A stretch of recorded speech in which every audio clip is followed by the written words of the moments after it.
ગમન કઈ રીતે ગમન સાંથલ બન્યા, આજે એની વાત કરીએ. અને વાત એમ બની કે ગંગાબાને 3 દીકરીઓ હતી, એક કે દીકરો ન હતો.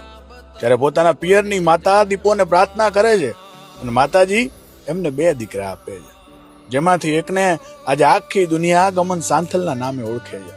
પિતા રાયભણભાઈ ને ભેંસોના વેપારી હતા. જિંદગી જાહો જલાલીથી જીવતા, ગરીબોની મદદ કરતા. પણ બન્યું એવું કે ભેંસોના વેપારમાં ખોટ ગઈ અને દેવું વધી જતા ઘરેણા જમીન બધું વેચવું પડ્યું.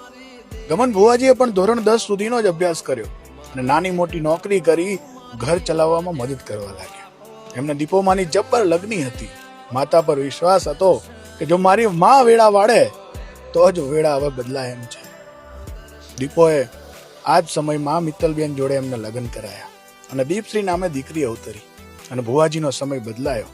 કુળદેવી લાખોમાના ધામમાં પહેલો સ્ટેજ પ્રોગ્રામ કર્યો અને ગમન બન્યા ગમન ભુવાજી સાંથલ. આજે ભુવાજીએ પોતાના ગામમાં દીપોમાનું ભવ્ય મંદિર બંધાવ્યું છે અને ગાવાનું છોડી માતાજી અને એમના ભક્તોની સેવામાં જીવન વિતાવે છે.